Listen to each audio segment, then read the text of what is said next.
रत्नाकर त्रिपाठी जवाब दे रहे हैं। रत्नाकर त्रिपाठी जी बोलिए। हर्षवर्धन जी, रत्नाकर त्रिपाठी, पंकज जी आ रहा हूं, रोहित आ रहा हूं, अनुराग दादा आ रहा हूं। तो बाबा नागार्जुन के शब्दों में बोलता हूं। हाँ। अब तक इनके छुपे हुए थे दांत और नाखून, धर्म और संस्कृति की भट्टी पर कच्चा गोश्त रहे थे भून। मायावी हैं, बड़े घाघ हैं, इन्होंने समझो मंद, हिटलर के तंबू में अब ये लगा रहे पैबंद। बनारस के हलकों में कहावत चलती है, जब जैसा तब तैसा, नहीं तो भाजपाई कैसा।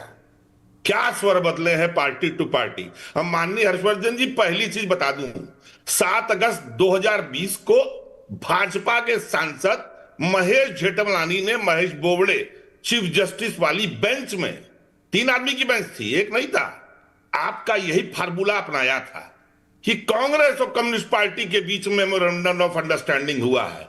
कोर्ट ने कहा this is absurd and we absurd of law.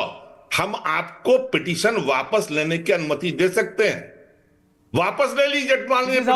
और कोर्ट ने कहा कि जाइए, दोबारा आइएगा और तथ्यों के संग आइएगा, और तथ्य अगर गलत हुए तो हम आपको दंडित करेंगे।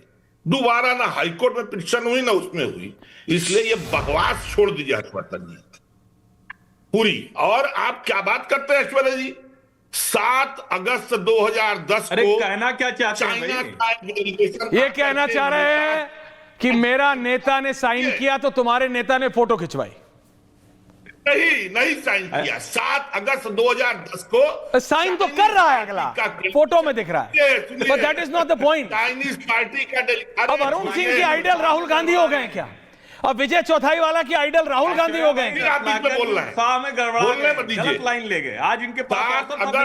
अच्छा, एक सेकंड, एक एक करके रत्नाकर जी बोलिए। पार्टी का मंत्री के साथ डेलीगेशन मिला जाकर के भाजपा मुख्यालय पे 11 जनवरी 2011 को नितिन गडकरी के सम्मान में चाइनीज एम्बेसडर हांग यान ने चाइनीज दूतावास में डिनर दिया।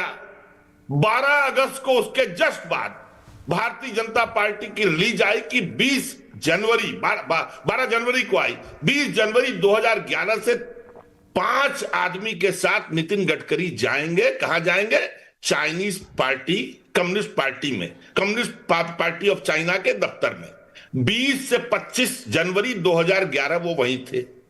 15 से 22 नवंबर 2014 को भगत सिंह कोश्यारी के नेतृत्व में 13 लोग का प्रतिनिधिमंडल, जिसमें विभिन्न जगह के सांसद और विधायक थे, गए कम्युनिस्ट पार्टी ऑफ चाइना में के दफ्तर में, चाइना में। और सुषमा स्वराज जी, तत्कालीन विदेश मंत्री, ने क्या कहा? They have gone there to study the political structure of China and CPC. यही ना सीख रहे थे। अरे अभी आप बोलते हो अमेजन बंद कर दो, साल भर पहले आप बोलते थे टिकटॉक, गलवान के समय टिकटॉक बंद कर दो, ये बंद कर दो, चाइनीज कर दो। क्या हो रहा है? खड़े हैं लोग, बैठी तस्वीर तो 3 बार चलाई ऐश्वर्या जी ने, डिनर कर रहे हैं, देखिए ना क्या कर रहे हैं, साइना कर रहे हैं, सारे लोग लिए हुए हैं। अरे सब चला दिया हर्षवर्धन जी, कुछ नहीं छोड़ा। चाइनीज एजेंट थे, हैं और रहेंगे। अनुराग भदौरिया, अपना खून दूसरे की शर्ट में फेंकने से दूसरे की शर्ट खराब नहीं होती। आपने सारे हथकंडे अपना लिए कांग्रेस को बदनाम करने। क्या हुआ? Okay, relax. Anurag Bhadauria, Rohit, Anand Dada. Okay, Anand Dada wants to respond. Anand Dada wants to respond. Pankaj ji आ रहा हूं आज। आनंद Dada wants to respond. Anand दादा, मैं रत्नाकर पांडे की विद्वता का कायल हो गया। रत्नाकर त्रिपाठी, सॉरी, क्षमा करिएगा, हाथ जोड़ के माफी चाहता हूं। ऐश्वर्या कपूर को ऐश्वर्या राय बोल लीजिए आप, योगी आदित्यनाथ हो जाइए, है ना? नाम बदल दीजिए। रत्नाकर त्रिपाठी को अगर आपने रत्नाकर पांडे बोला, घपला हो जाए। बिल्कुल, मैं रत्नाकर जी के विद्वता का आज कायल हो गया। उन्होंने नागार्जुन की कविता सुनाई और नागार्जुन ने ये कविता नेहरू जी पर लिखी थी। गजब है भाई साहब। 57-58 में भारत में किसका जब वो हिटलर की तंबू में पाबंद लगाने का प्रयास कर रहे थे। अरे भैया, नागार्जुन की कविता को ठीक से कोट तो कर लिया करिए।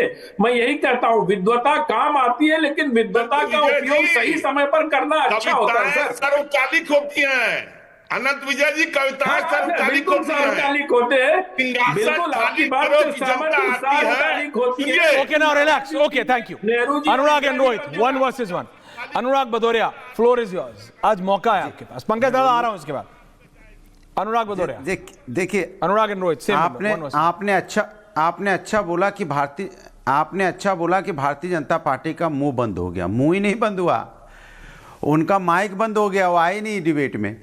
उन्हें पता है इस पे बोलेंगे क्या, तो अपना मुंह छुपा के भाग लिए हैं। सही बात तो ये, बंद नहीं हुआ है, मुंह छुपा के भागे हैं। अनंत विजय जी, कविताओं के बारे में जानिए, समझिए।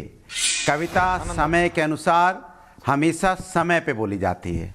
जब वो समय था तो उन्होंने, नागार्जुन ने उस समय बोली थी, आज ये समय है तो कविता इनके ऊपर लागू होती है। ये आप क्यों भूल जा रहे हैं? दूसरी बात, कमाल की बात है भाई, आप चीनी वो चीनी, कवि के कालखंड के आपके बीच में नहीं बोला, थोड़ी सभ्यता रखिए, थोड़े पढ़े लिखे जैसा व्यवहार कीजिए। मैं आपके बीच में नहीं बोला। देखिए मैंने आपसे क्या बोला, सुन लीजिए आप बेकार, अरे चुप रहिए, आप ज्ञान दे दिया, आप चुप रहिए, आप बस हो गया। अब आपकी पोल खुल के चुप रही है। अब सवाल ये है कि देखिए इस देश के अंदर में गलवान, अरे चुप रहिए ना, सुनिए मेरी बात सुनिए। गलवान घाटी में जिस तरह से हमारे कविता की जिस दिन आपको समझ हो जाए उस दिन कविता पर आपसे बात कर लेंगे। जिस तरह हमारे जवानों, अरे चुप रहिए ना, क्या बदतमीजी करने लगे डिबेट में। अरे आपके बीच बोला क्या, यही आपकी सभ्यता है। आपके बीच बोला नहीं, एक एक करके आनंद दादा, अनुराग जी, प्रोफेसर हैं आप, ये समझिए। अनुराग भदौरिया प्लीज रिलैक्स, बीच में नहीं बोला मैं, थैंक यू। एक एक करके आप दोनों, बीच में नहीं बोला, only both of them on air, एक एक करके मैंने आपसे बोला। बोलिए अनुराग जी। गलवान घाटी में किस तरह से हमारे जवानों पे हमला किया था यही चीनियों ने, और कितना देश इस देश को धक्का लगा था और कितनी तकलीफ में था देश। और यही चाइना जो ऑपरेशन सिंदूर में पाकिस्तान की मदद कर रहा था, उनको ड्रोन दे रहा था, हथियार दे रहा था, वो पाकिस्तान जिसने हमारी 26 बहनों का सिंदूर उजाड़ा था। और वो चाइना, जिस चाइना कम्युनिस्ट पार्टी से हम मीटिंग कर रहे हैं, वो कुछ दिन पहले कह रहा है कि सक्षम घाटी होने का दावा कर रहा है, उसमें वो सीपीआईसी का प्रोजेक्ट लेके आए हैं, जिसका भी 4 दिन पहले तक भारतीय जनता पार्टी, हमारी सरकार विरोध कर रही थी, प्रोजेक्ट का विरोध कर रही थी। और यहाँ पे हम अपने सक्षम घाटी को अपना बताने की कोशिश कर रहे थे कि मेरी है। और आज आप क्या कर रहे हैं, बैठ के उनके साथ ईटिंग मीटिंग कर रहे हैं। आप किसको धोखा देना चाहते हैं? हिंदुस्तान की उस जनता को, जो जनता भरोसे से बैठी है कि भारतीय जनता पार्टी कितनी झूठी है, इस बात का जनता के सामने आ गया। हमेशा आप झूठ बोलते हो।